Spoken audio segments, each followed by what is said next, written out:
So,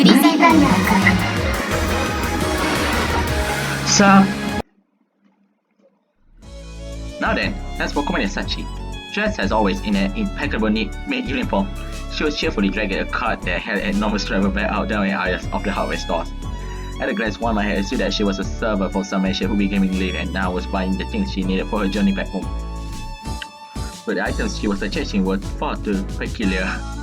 Butane gas used for use of cans to large quantities of aluminum foil, boxes of box bathtub, aluminum plumbing pipes, bags of chemical fertilizer from the garden department, 3 largest plastic boxes, and lists went on and on. After grabbing items after items off the shelves simply at random, she finished up by seizing the store pharmacy entire supply of bandage and disinfectant. あれもこれも買ったし、なんだろう、まだ何か足りないような気がする。 With vibrations of this sort, it always felt like something was missing, no matter how much you bought. But if you went overboard, transporting and storing your gear would become a major issue. The key was identifying the things you absolutely needed, then packing them as compactly as possible. That meant leaving out anything you could easily obtain on site or replace with a substitute of some kind. Even medical supply were no exception. One might sound extreme as long as you had painkillers for internal injuries and disinfectant for external wounds, you could figure out the rest as you went.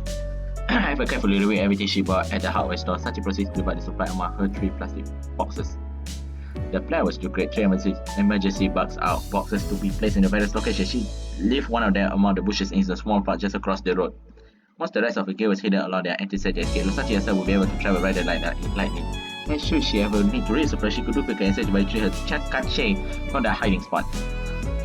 This was the Project Chipmunk to which Thanatos had referred. The boxes didn't take long to pack. Now all she do was hide them in the various crucial locations, and stage 1 of the plan would be complete. First up was a little park. There were a number of tiny green spaces like this one, the neighborhood often serving no apparent purpose.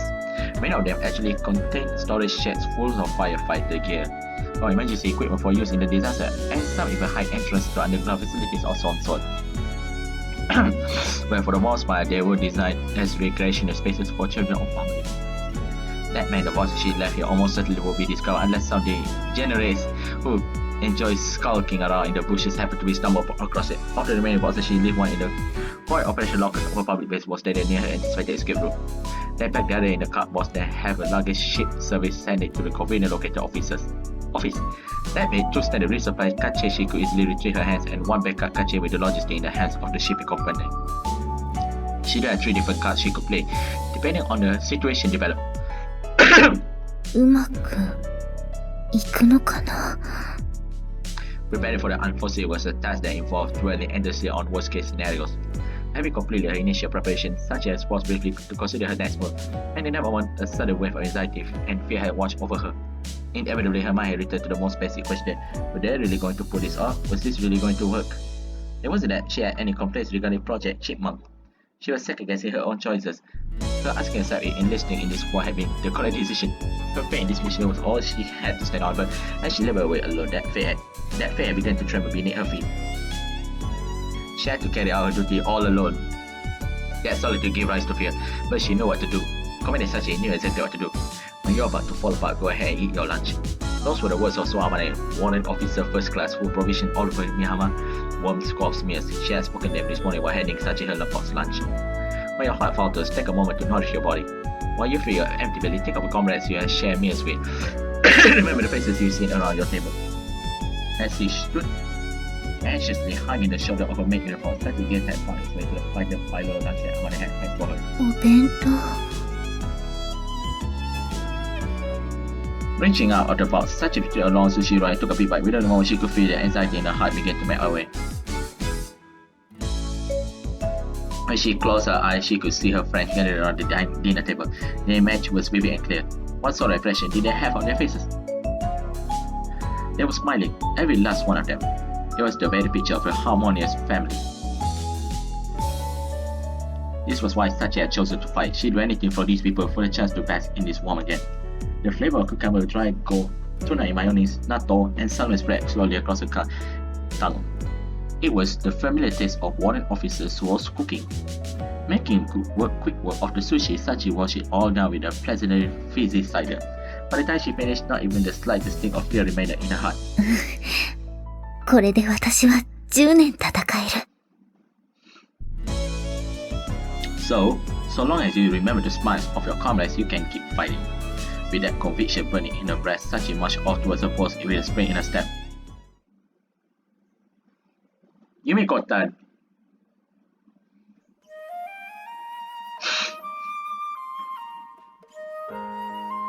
As many of her villagers were struggling with their doubts and fears, Sakaki Yumiko was sitting alone in the houseboat with her headphones on, listening to the music on her laptop. And once preparing for combat, this was absolutely crucial period of time. And for that very reason, it was important to rest when she had the chance. The gentle melodies flowing into her ears were immensely soothing. When she focused on that, it almost felt as if the chaotic events that would be soon unfolding were already a thing in the past. But just as Yumiko was starting to relax in the earnest, she noticed a particular sound beneath the music. It almost felt like a quiet voice was whispering something to her through her headphones.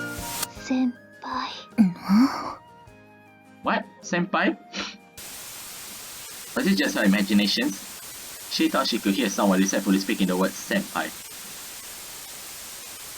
She heard there's all urban legends about curse, CD and such, but surely having to be some other explanation. Strangely, in her ears, she tried to focus on a particular sound. お前だ! Holy shit!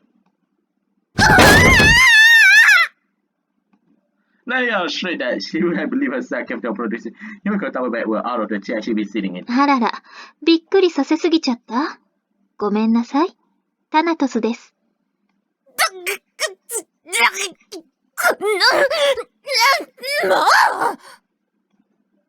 Tangling the jubilant of intense emotions, Yumiko struggled just to speak coherently. But by the time she falls on the face, good lord, her mind has finally managed to resist something to some functional activity. Lifting herself up to the floor where she lay lying on her bed like a wrestler who'd been hit with a German suplex. She hurriedly pulled her skirt back into the place. 結構派手なパンツがお好み?別にいいでしょ!見てるんじゃないわよ! Being called plain and boring all the time had started to get under her skin. First, it was a bit silly to start off by changing her underwear, but no one had the right to mocking her for trying. Clearing her throat, she tried to push these thoughts from her mind. それで?それは2週間前にネットで買ったパンツ?パンツの話じゃないわよ!何か用事があったから声をかけたんでしょ?プランの最終確認よ。Then why in God's name hasn't she said so in the first place? 現時刻の段階でプランの変更はなし。ただし、プランの追加があります。追加?余計な仕事が増えるという意味ではありません。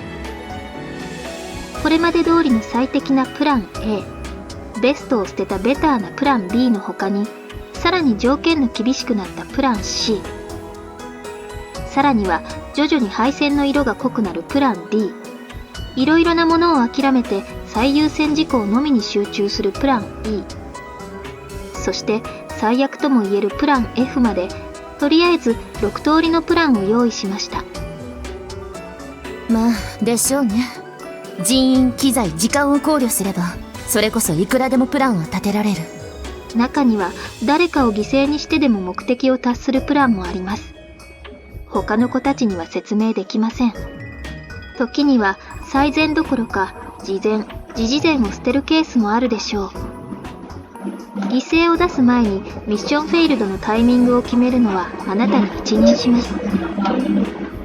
つまり作戦は立案するし、状況に応じてミッションのアペンド指示は出しますが、それに従うか否かはあなたの判断に委ねますということです。あなたはアナライザーでありアドバイザーであって命令はしないということね。その通り。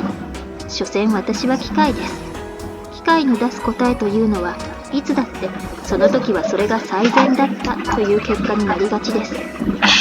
多くの意味を含めた遺恨を残さないという意味でも、最後は現場の人間の判断に委ねるのが一番間違いがありません。遠回しな説明はいらないわ。結局はどんな結果になろうと現場指揮官の私の責任ということでしょ。今朝みんなを送り出す時に訓示をしたのだけれど、私も同じようなことをみんなに言ったわ。イリスさんに松島さん、スオーさんに小峰さん、それぞれが自己の責任において行動しているように、私は私の責任で指令を出します。あなたのせいにはしないから安心して。そう。では、新しく追加されたプラン C から F までの概要はあなたのパソコンに転送しておきます。軽くでいいから目を通しておいて。ねえ、タナトスさん、あなた途中でいなくなるの？あら、気がついた？プランはできるだけ単純に2通りって絞ったのに、今の段階になってプランを増やして、しかもそれを私に説明しておく必要って、あなたがいなくなる以外で何かある？こうしてわざわざ連絡してきて、タナトスシステムには依存するの。全ては自己判断で釘を刺したのはあなたがいなくなるからでしょ。その可能性もあるというだけの話よ。必ずいなくなると決まっているわけではないわ。忘れていないとは思うけれど、今こうしてあなたと会話している私はタナトスシステムの一部です。いつ私の行動がメインシステムに発見されて停止させられるかわかりません。待って、その情報私聞いた？どの情報？あなたがタナトスシステムの一部だという話は聞いていたけれど、今回の行動がメインシステムの認知していない行動で発覚すれば阻止されるという話は聞いてないわよ。国家の危機に対して美浜の学生たちを利用するなんてプロポーズが認可されるはずないじゃない。当然メインのシステムには内密だし、もし発覚すれば作戦の即時中止と私の停止命令が出ます。そんな大事なことを。別に隠すつもりはなかったし、聞かれたら答えるつもりだったわ。それに私がいなければ何もできないわけでもないでしょ。事実、私がいなければ何もしなかった。それは。私が健在なうちは出せる情報と提案は出します。けれど、私がいつまでも健在だとは思わないことと、私を信用しすぎないこと。言った通り、電子制御に頼りすぎれば必ずミスが出ます。私にできることは、情報の収集、分析、そして提案。このメインシステムが国家を手足とするように、サブシステムである私の手足があなたたちということ。そして、時には頭で考えるより体が先に動くこともある。お分かり？そんなに不安そうにしなくても、私との連絡がつかなくなることを織り込んだプランも用意してあるわ。ちなみに、プラン D では電車を逃走に使用するケースが考慮されているけれど、さすがの私でも信号切り替えや乗り入れは人間が操作しているからコントロールはできないわ。それと万が一、タナトスシステムがヒースオスロの手に落ちたりしたような場合は、間違っても私を助けようなどとは思わないこと。いい？今回の作戦で切り捨てていいものがあるとすれば、それは私だけ。わかった？スオさんはあなたを見捨てることに大反対するでしょうね。それを言いくるめるのもあなたの仕事よ。嫌な仕事ね。だからいいお給料がもらえるのよ、司令官って。ソウが一番気楽だって言われてるわけが分かった気がするよ。A certain place. Where would that be?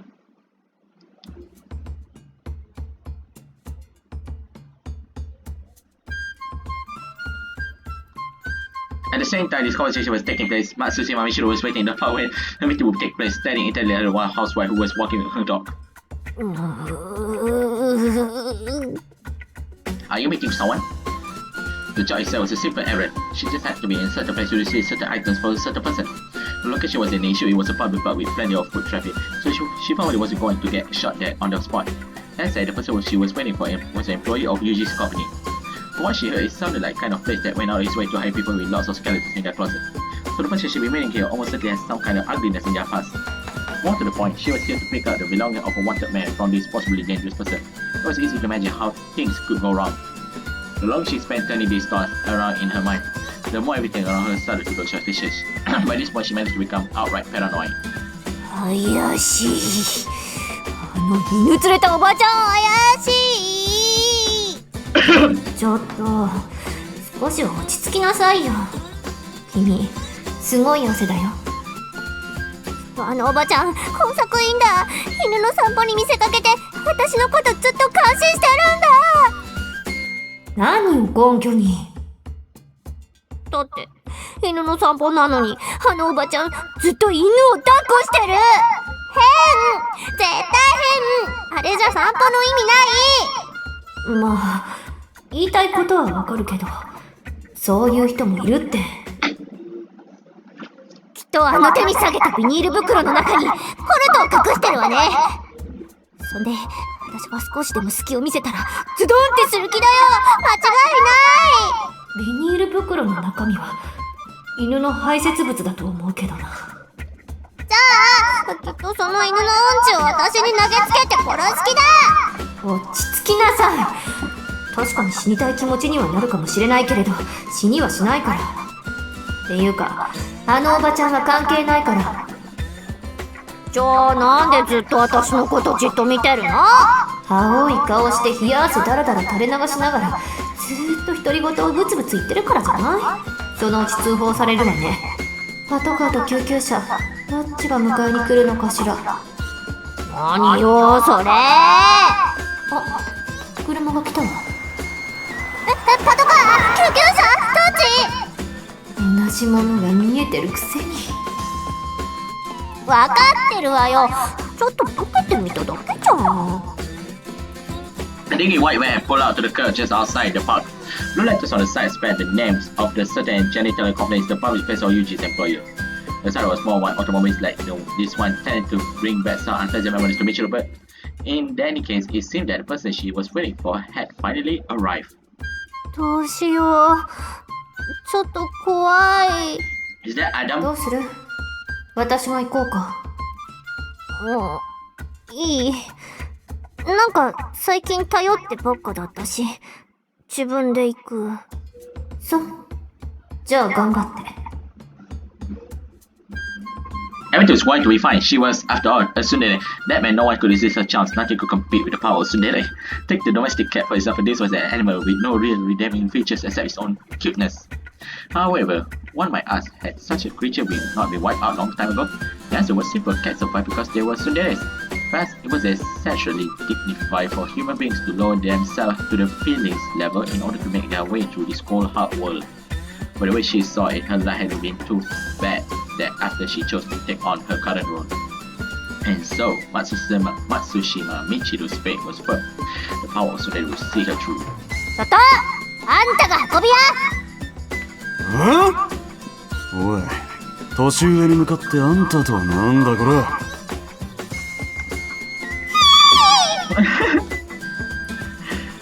Matsushima Michiru's fate was shaken.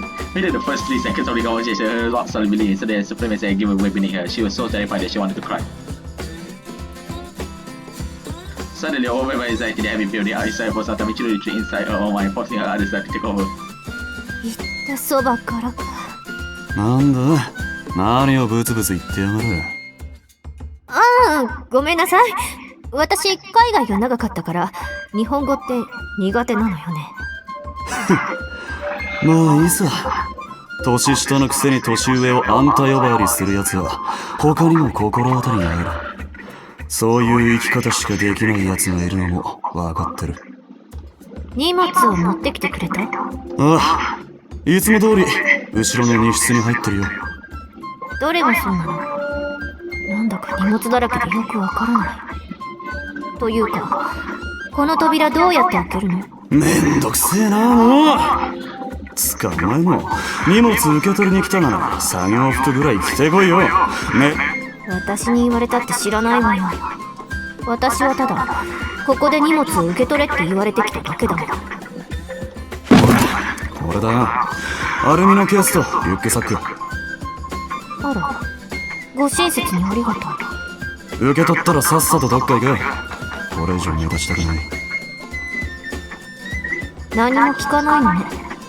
お前が荷物受け取るのが仕事なのと同じで、俺は荷物を届けるのが仕事だ。それ以外のことは聞かないのがルールだし、聞きたくもないな。どこの誰が出したかもわからない上からの命令は、9029の荷物を指定の場所に届けろだ。それ以外はお前がどこの人間だろうが俺の知ったこっちゃない。というのはまあ建前だがな。事情は大体察してる。おもちゃが必要なんだろう。さあ、それこそ私は荷物の中身が何なのかすら知らないわ。まあ細かいことはどうでもいい。9029にはよろしく言っといてくれ。With that parting remark, the man climbed back into his van and drove off down the street. With that parting remark, the man climbed back into his van and drove off down the street. よろしくだって。よろしくって言われてもな。私今の人の名前も知らないのに。Mitchell had basically been telling the truth. She didn't know much, and she probably could have explained the things she did know particularly well. Had that man been completely on the company's side, he might have taken her to custody as suspected accomplice of Kazama Yuji. Reda probably would have gained any incorrect information from questioning her. Even if they had subject her to torture that could break her while a trained soldier, or inject her with truth serum, it wouldn't have changed a thing. Mitchell just didn't understand the details of the plan, and she couldn't tell them what she didn't know. It was a slightly unnerving thought, but maybe that was part of the reason the Tamato system had chosen her for this specific mission. 私みたいな生き方って辛いと思う？いいえ、随分と楽に生きてるなって思うわ。だよね。And she mumbled those words to herself in a self-deprecating tone of voice. Mitchell had Yuji's surprisingly heavy rucksack onto her back and then lift out the heavy aluminum case, then hang the duck sharply into her fingers. What the heck's inside this thing anyway? A sniper, of course. She was a bit curious, but it probably wasn't the best idea to open it up. Odds were there was some kind of gun in there, like a coat or whatever. Not that she knew anything about the stuff. How am I going to explain this if I run into a policeman or something? Trying her best not to think about it, she set off for the place where she'd be meeting with Amane.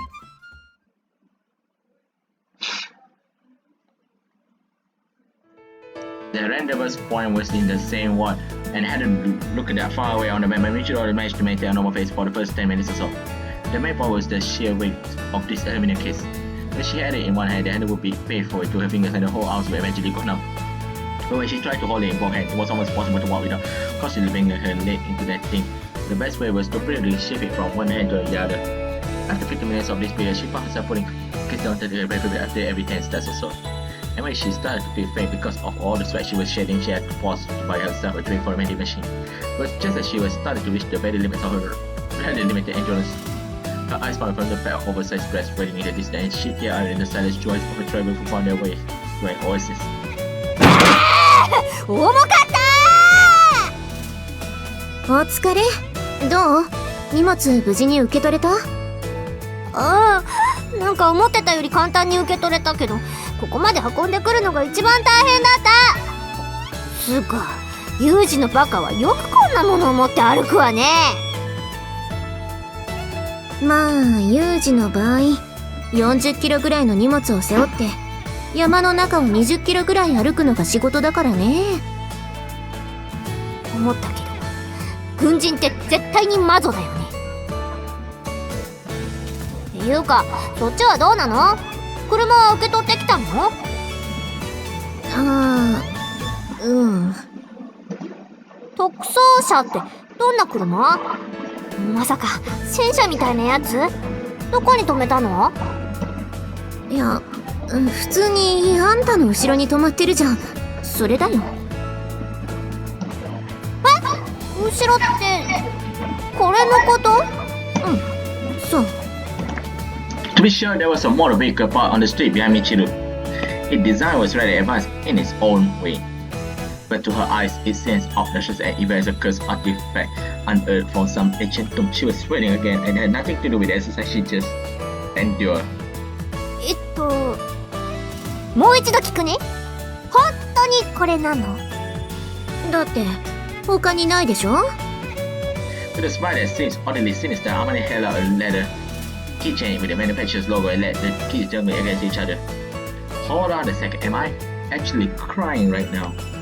とりあえず荷物車の中に置いちゃいなよ。少し遅くなっちゃったけどお昼のお弁当食べよっか。Michiru had almost said something when she chose to swallow her words instead. Then traveled slowly down her throat, along with a wand of speed that felt like a rock. Lunch, yes, that sounded like a good idea. But she had tasty food in her mouth. At least she could be happy. She could forget all about the bad things. And by the time she finished class, she'd be ready to face the prospect of getting into this thing. Please, lunchbox, give me courage. With that silent, earnest entreaty, Matsushima Michiru began to eat. Okinawa Prefecture, wow. Wars are fought by human beings, but on the battlefield, the decision of individual people never carry much weight. It takes real courage to do the right thing. But for the most of the dropout and delinquents in the US Marine Corps, courage was just another word for recklessness. So also it had always seemed in Millie-Chan Stanfield. Oh, Millie-Chan Stanfield, she coming to help us. なあミリー、まずは聞いてくれ。これはまずい。Wait, am I watching? What scenery is this? What the hell is going on? なんだよ、いつも私に色目を使っちゃいいよって来たのはあんたの方だろ。嬉しくねえのかよ。いや、実際こうしてお前とそういう関係になれるのは嬉しい。こんなに嬉しいのはお袋の使いで行ったコンビニで何気なく買ったくじで10万ドルを当てた時以来だ。けどな、今はまずい。知ってるだろ、俺はこの後飛ばなきゃなんねんだって。遅れたらシャレにならねえ。わかってるよ。でも飛ぶのは14時からだろ。30分前に待機所に入るにしてもまだ15分もあるじゃねえか。15分しかねえんだよ。だいたいなんで今なんだ。夜だっていいだろうが。そうすれば何もこんな場所でしなくてもいいわけだしよ。悪いな、私は便所の方が興奮するんだよ。それに夜になったら気分が変わってるかもしれねえじゃん。I thought you're gonna keep this for Yuji. What you do to the other man? いや、でも俺行かないと時間がないから急いでるんだろうが。ほらさっさと脱げよ。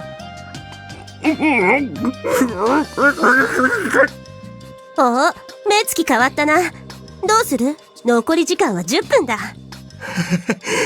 もういいや、いいよな。ああ、全然 OK。 The man had been blatantly lusting after Millie-Chan for a long time for all his protests. Pushing into the bathroom stall had been exactly difficult, and as far as she knew, there was only one straight man in the world who responded to an offer like this by calling her an idiot and walking her back out of the door. 待ってろ、すぐだ、今すぐ脱ぐから。Tossing his WEP jacket to the floor, the man pulled down the zipper on his tightly fitted black suit and began to wriggle impatiently and attempt to slip his way out of it. As he thrashed around like a bug trying to escape, Chrysalis. Millie-Chan glanced at the helmet bag sitting on the ground at his feet. 大丈夫。そんなに慌てなくてもすぐだよ、すぐ。あ、くそ、それが引っかかって。おいメリー、引っ張ってくれ。 The toilet stall was on the smaller side. There was enough room for the man to his size to easily take off a jumpsuit. His arm jutting out awkward behind him like a pro wrestler in a chicken wing hall. The man appealed to Millie-Chan for help. バカだな。女に誘われて飲み屋の便所に入った時は絶対に背中向けちゃダメだって。は？お前何言って。Wait, what? 女を信用しちゃダメだって。特に私みたいな女はね。Oh, you just got raped by Millie-Chan. Her weapon was the bag he left lying on the floor. The helmet inside was significantly larger and heavier than the one normal one. Smack in the back of the heavy by a piece of equipment designed to protect him. The large man lurched forward then collapsed against the wall. でないと大事なものを全部持っていかれてパンツ一丁で発見される羽目になるんだ。Even as she spoke, Millie-Chan retrieved a number of nylon zip ties from the pocket of her own uniform, which she earlier tossed aside. These were typically used to organize the essential wires inside aircraft. They didn't look much like, but they could resist a good 200 kilos of force. Tossing and pushed his man out to the floor, she set him down on the toilet. Then tied his hands together behind his back and bound them to the water pipe. This alone would prevent him from standing, but Millie-Chan didn't want him thrashing around noisily. She tied his feet firmly together and then wrapped the ducktail around them in the base of the toilet. 悪いな。悪いと思ってるから財布は抜かないでおいてやる。Once the man mouth fully open, she got him with a roll up rack and wrapped ducktail around his face to make sure it stayed in there. It one of his buddies found him like this, he'd probably be a laughing stock for the rest of his life, but you can't make an omelette without breaking an egg or two. Maybe years and years down the road, he looked back on his humiliation as something that helped him grow as a person. Grabbing the man's helmet and jacket, Millie-Chan turned and left the store with a small smile on face. She received the email only 2 days before. The man she called Zaini, who she never stopped loving, had been betrayed by his own organization and now was in prison in an underground facility. And the former comrade Robbie, aka Robert, was also having the one to inform her. He also mentioned that I wasn't sure if it was a good idea to die honestly. The McLean had to change. The type of thoughtfulness was still awkward and he still royally pissed her off. Basically, Robbie was saying if bluntly obvious you still haven't got over him, even though you pretend otherwise, so I was worried about how you might react. So if he actually been standing in front of a millionaire, would probably have knocked a few of his teeth out. Of course, he ultimately decided to tell her, so she almost convinced herself not to hold it against him. But then he added that this was because he probably tried to kill me if he found out after the fact, and she got furious all over again. It was all more impressive in a way. No matter what he did or said, Robert Wilson always managed to piss her off somehow. In any case, 11 hours ago, she received a follow-up message containing instruction of a mysterious person named Thanatos. The message had to contain specific details concerning an the plan or even detailed directions. If she wanted to rescue Kazama Yuji, she had to swipe the first helicopter of the noon. Once it was in the air, she received further instructions. That was about the extent of it. Swiping the helicopter for a military base was exactly comparable to stealing a car from some city park. The consequences would be severe. On this subject, Thanatos has simply noted that there is no reason we can't get information after the fact. The implication seems to be that while it wasn't possible to have physical flight order approval beforehand, there has some means of issuing one of the emergency basic once she was in the air. That sort of thing tend to work out when you just need some emergency surely, but this was different. There was no telling if Thanatos would actually come through. But what the hell do I care? If I give a damn about the consequences of my actions, I would have ended up in the Marines in the first place. She already know the pilot unconsciousness. There wasn't much point speaking out about it any longer. She had passed the point of no return. Sleep for the man's baby jacket. Millie-Chan put on his flight helmet and lowered the visor, then made her way to the ready room. As always, the day schedule posted on the whiteboard on the wall was just outside the entrance. The words LTLX heavy scroll in the PT P1 followed the first flight of the afternoon, along with a small triangular mark. Come to think of it, he didn't make first glance at the hit that found some nerve. The geo tricks were still applicable, just like scribble your name in the off-base duty logbook when you were about to sneak out. Changing the names on the board would help her make excuse later. Quickly erasing the man's name, Millie-Chan replaced it with her own and then added the stars symbol that indicate an emergency flight. Thanks to Daniel and Yuji, she got the hang of sneaking off base way back in her training period. This is all second nature to her now. Now I just need to get the thing into the air before the co-pilot shows up and get in front of her seat. Then glued into a hangar, she spotted a small group of mechanics clutching around one of her base helicopters, preparing for the first flight with her. Waiting for the to finish, I was already at option. She needed to get there as quick as possible. Unfortunately, there was another treatment was standing between. The chief executive and a junior technician. Punching her way through there will probably work too well in a situation like this. The best way, the best option was to go in aggressively and push your way into a quick retreat. はい、そこのコブラ、飛べるか？燃料の補給は終わってますが、武装がまだです。緊急だ。武器はいらん。代わりに燃料を詰めるだけ詰め。230の増装を4つ。全部満タンだ。4つはオーバーペイです。重くて飛べませんよ。飛べば軽くなる。ぐちゃぐちゃ言ってないでさっさとやれ。急ぎだと言っているだろ。はい。よし。Now she just had to park her behind the cockpit before they start asking tricky questions. Once she was inside, nobody was going to put their head in just a small talk. Hurrying out the ramp, and then I placed her feet on the step built into the side of the helicopter and then stepped herself into one leg at a time, making sure not to bang her head on the canopy. Hi. It's been a while since we see Millie-Chan. Once she slid into her seat, she proceeded to check her torso harness, connect the G-suit hose, and confirm that the pistol in her leg holster had been safely on. She skipped the radio check, no reason to give herself away. The worst internal tanks were already full. As soon as the mechanism attached to the drop tank, she flipped the main switch to on. First order of maintenance was to switch the fuel line to pull from the external tanks, followed by testing the rear seat machine gun sight. Nothing bad all so far. She had a total of 4 fuel tanks now latched onto the bottom of her wing. Each one had 330 gallons of fuel. In total, they weighed 2784 kilos. Combined with the helicopter itself, she was over 7.7 tons. Given that the machine was only rated for a mass takeoff weight of 66 tons, it was seriously overloaded. That said, the distance from Okinawa to Tokyo was a good 150 kilometers at a cruising speed of 150 knots. Even if she disabled one of the twin engines, the internal tank will only take her 520 kilometers, and at max speed she ran dry after 280. A simple bit of a max suggests she was about 280 gallons short of making it to the city. But by replacing the submarine armness with 4 of the biggest fuel tank it could carry, she could squeeze another 920 gallons, dropping the empty tank into the sea as she went lightly up her considerably.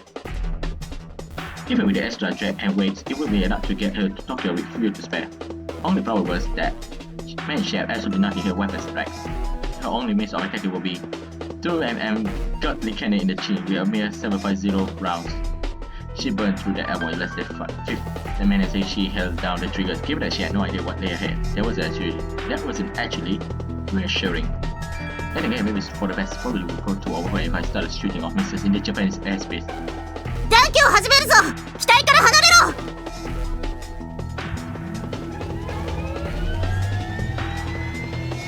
At this point, all she had to do was wait for the scheduled time and get her permission to take off.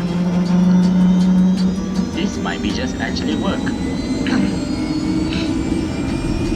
Just as the very thought was beginning to solidify into something like after the Senator Australia has eaten one of her hopefulness.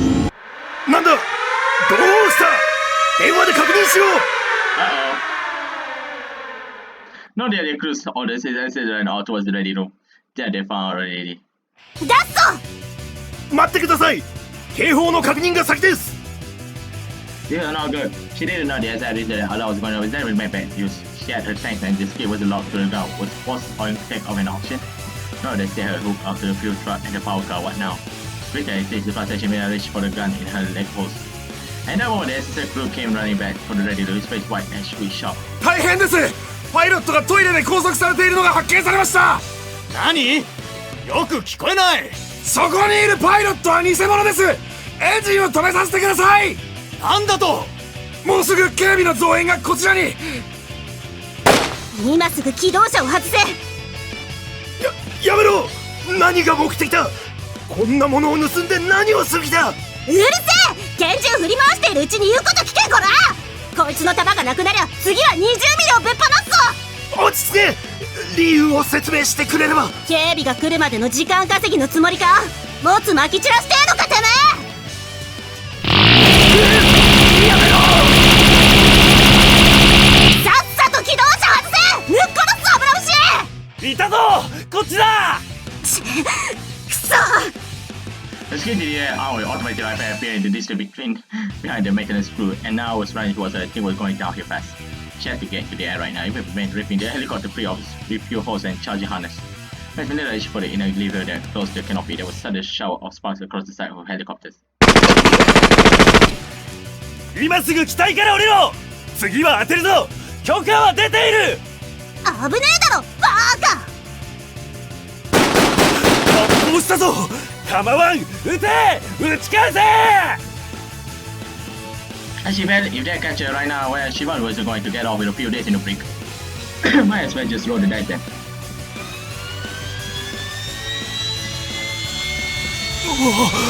ローターピッチを変えやがった。このまま強引に飛ぶ気か。撃て。撃ち落とせ。5.56 million pieces were going to do much damage to a bird like this. Of course, when they calmed down and started aiming for the table, it might be a problem. Pulling back slightly to the collective level, she eased herself up with lifting her skirt for the cinnamon off the ground. Then grabbed the ceiling and stepped on the anti-torque pedals, pointed the helicopter north at the soldiers to show them a better of his 20mm machine. What was the RPM were they needed to be? Something was dragging her down, especially the holes and the cables that tilted her to the equipment on the ground. If she tried to push her way out, they would hit her off balance and send her crashing to the ground, but just as she began to see her rigor had recklessness, a large shadowy figure appeared behind the soldier. あいつは。Oh, that is. The nice sense that come out of nowhere, knocking the closest soldier to the ground with a single punch, he pinned him forcefully to the ground. I forgot his name, the legend man. エディ、あんたいつこっちに。 Yeah, Eddie.